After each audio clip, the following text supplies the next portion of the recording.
Hello,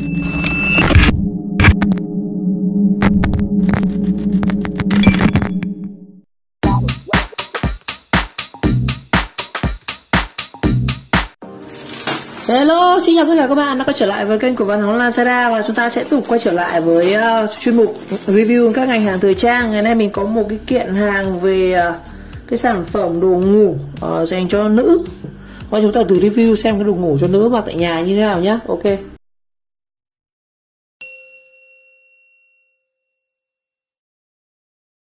Cái đồ ngủ này là cái đồ mặc ở nhà ấy, chứ không phải là cái đồ váy ngủ các kiểu đâu. Nó như kiểu bộ mặc tại nhà, chính xác như vậy.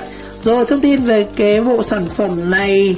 Cái kiện này thì mình nhận hộ nhé, không phải mình mua cho mình. Đây từ shop là Hoàng Linh 123 ở Phú Túc, Phúc Thọ, Hà Nội.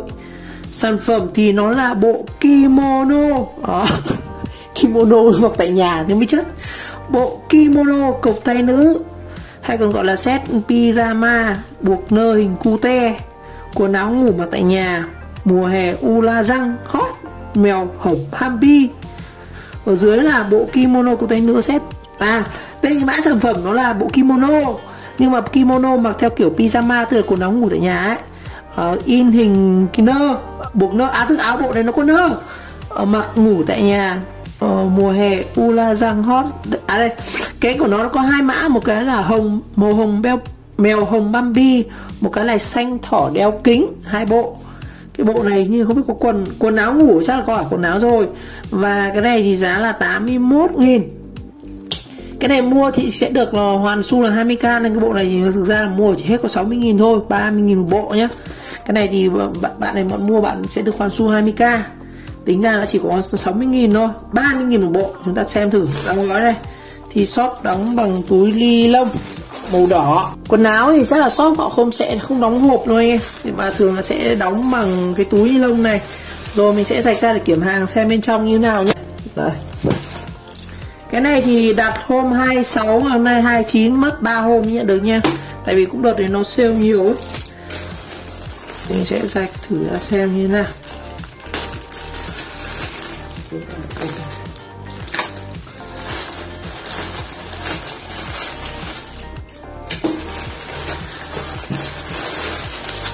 Ủa đẹp quá. Wow, rất đẹp. Chúng ta sẽ có hai bộ kimono pyjama. Kimono pyjama. Rồi mình đang có trên tay hai bộ kimono, hay còn là pyjama, cái gì nhỉ? Pyjama. Khó đọc vậy. Một cái là màu, cái này là thỏ Bambi này. Đây là hình thỏ Bambi. Còn cái đây là hình mèo cute, mèo cái gì tôi quên rồi. Gọi là mèo gì đấy. Một cái là mèo hồng Bambi, một cái là xanh thỏ đeo kính. Một cái là đây, cái bộ màu hồng này. Bộ màu hồng là thỏ Bambi, còn bên này là mèo Bambi, còn đây là thỏ đeo kính. Tôi bị líu hết cả lưỡi rồi. Nhãn hàng đến từ Trung Quốc nha, trần chữ thầu thôi. Nhãn hiệu là Languijin. Đây, đóng gói rất là đẹp. Mình sẽ bóc thử trước là cái xanh thỏ Bambi này xem nào. Túi này thì là túi dán nhá. Tính ra nếu mà không mua sale thì này là khoảng 40.000 một bộ. 40.000 một bộ anh em. 40.000 là sẽ có cả quần cả áo. Tính ra có 20.000 cái, quá rẻ rồi. Rẻ rồi. Đây, một bộ đầu tiên là cái bộ xanh thỏ này. Chúng ta sẽ có cả quần nhá. Đây, mình xem cho mọi người xem trước về cái áo này. Chúng ta sẽ cái áo này hay nhưng không có khuy à. Đây sẽ có một cái áo này. Cái này nhá, nó phải có khuy ở đây nhỉ. Mang lại cứ phanh ra như này. Đây. Đây. Chắc là buộc dây mọi người ạ. Áo này chắc là mặc sẽ kiểu buộc dây như này. Không biết, tôi cũng không rõ lắm. Đây. Bên trong này chưa biết mặc kiểu gì luôn. Nhãn hiệu là Languijin. Rồi, cho là thôi. Chất liệu vải thì khá là mỏng. Thường đồ ngủ thì người ta không làm cốt tông làm gì cả. Cái vải này nó khá là mỏng. Cái này mặc thì sẽ rất là mát, đi ngủ nó sẽ rất là dễ chịu. Nhưng mà mình đang thắc mắc là không hiểu mặc kiểu gì đây. Đây, với cái áo này của nữ nhá. Thì tôi mặc thử xem nào. Của nữ nhưng mà mình mặc thử lên dáng form như nào. tại vì đã không có bạn nữ nào đây thì mình sẽ phải mặc thử luôn. Đây, cái này thì mình cũng không biết mặc kiểu gì, chắc là cài dây như này. Nó sẽ có một cái đai ở hông như này. Đây là hông này. Đấy, thì tôi mặc thử cho chị em xem nhé. Áo nữ nhưng mà nam mặc thử không biết mặc vừa không. Rồi, tiếp theo chúng ta sẽ có một cái quần. Cái quần đây, quần thì quần đùi thôi, quần đùi dây chun. Đó, dây chun. Đó. Quần đùi thì mình không mặc thử nhá. Đây, quần đùi thì khá là mỏng, theo mình quần đùi là khá mỏng, nhưng mà chắc là nó sợ nó không bền ý. Mà chất vải thì mặc mát, khẳng định luôn chất vải này mặc sẽ rất là mát, nó rất là mỏng. Đó, mặc mùa hè thì cái bộ này là tuyệt vời rồi. Đó, không có cỡ nhá. Ở đây cái bộ này thì nó không có cỡ L hay cỡ M gì đâu, mà mặc chung tất cả một số. Đây.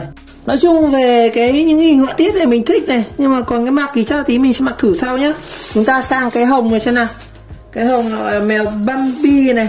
Còn cái này gọi là thỏ đeo kính này. Đây cho anh em xem, cho chị em xem cái logo nhìn rất là cute rồi. Cái này là cái gọi là cái mèo hồng Bambi này.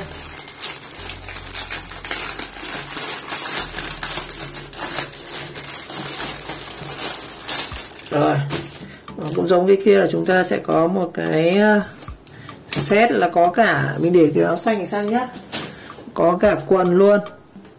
Mình cũng chưa biết mặc cái này kiểu gì cơ, tí sẽ mặc thử cho mọi người xem.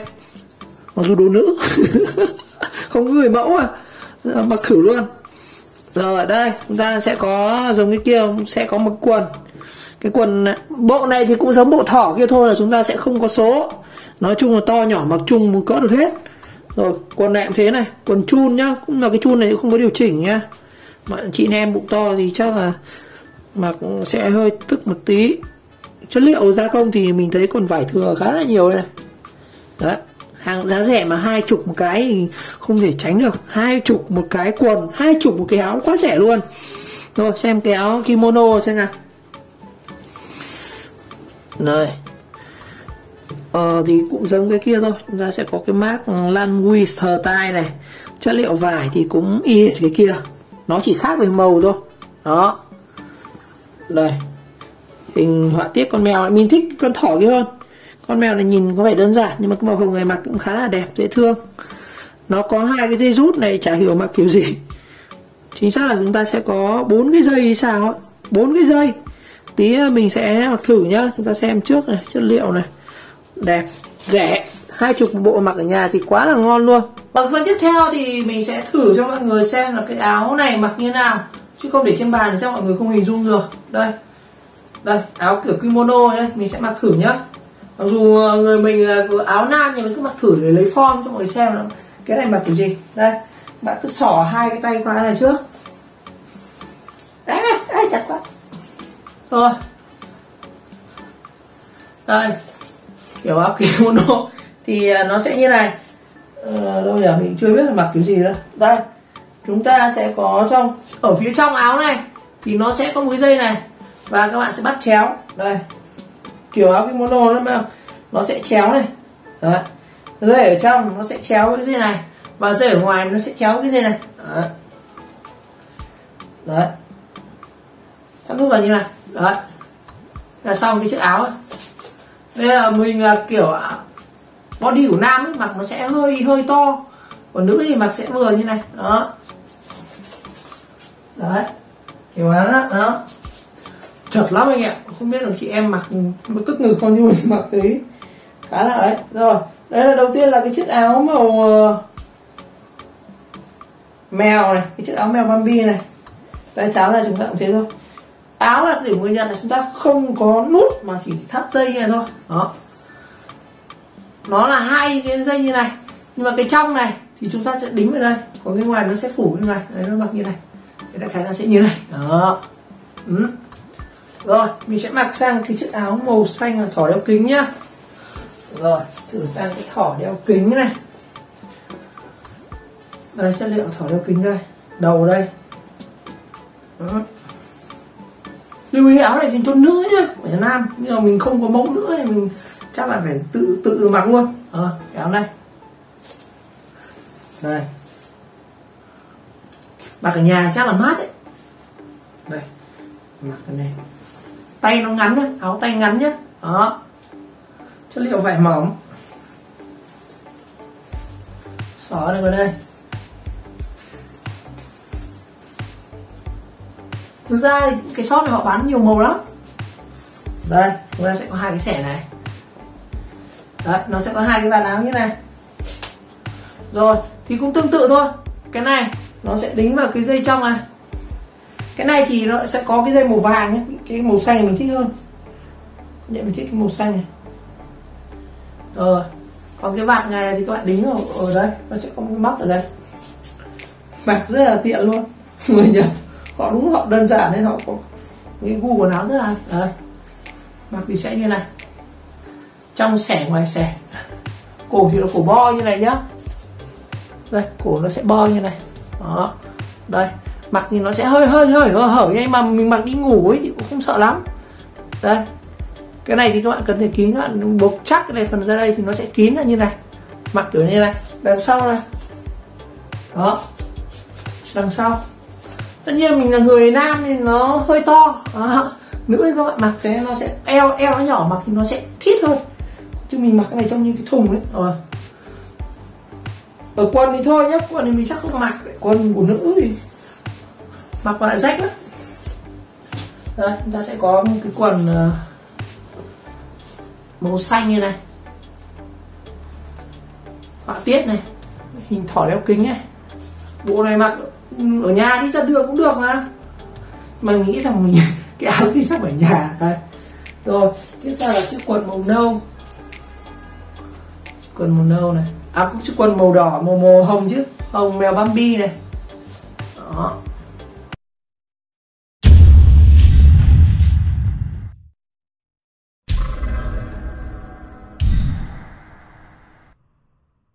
Rồi, như vậy ngày hôm nay thì mình đã giới thiệu anh em, chị em, chính xác là chị em, hai cái bộ áo ngủ mặc ở nhà, kimono pyjama, gồm có một bộ, gồm có cả quần cả áo. Mình đánh giá về cái bộ sản phẩm này thì mình rất thích cái màu sắc họa tiết của nó, nhìn rất là ngộ nghĩnh cute, mặc ở nhà nhìn rất là sôi động. Cái này phù hợp với các bạn trẻ, nói chung các bác lớn tuổi mặc cũng được. Mình chọn các màu kín màu. Chất liệu thì vải là khá là mỏng nhưng mà nó sẽ tạo ra độ mát. Và đặc biệt nó cái ưu điểm nó là quần áo không có size, ai mặc được, không phải điều chỉnh đổi cỡ gì cũng chọn. Đây, quần này chất liệu quần thế. Nói chung là mình đánh giá đây là cái sản phẩm giá rẻ. Tính ra có 20.000 một cái áo, 20.000 một quần, quá rẻ luôn. Còn đây mua sale 30.000, tính ra có 15.000 một cái quần này, 15.000 cái áo này. Các bạn kiếm đâu cái sản phẩm giá rẻ như vậy. Rồi, một lần nữa cảm ơn các bạn đã theo dõi video clip, và nếu thấy video hay và ý nghĩa các bạn nhớ like, subscribe của kênh và chờ đón các video tiếp theo. Chúng ta sẽ review các sản phẩm hay ho hấp dẫn hơn. Tôi xin chào các bạn. Bây giờ gấp lại cái đống này mới mệt đây này.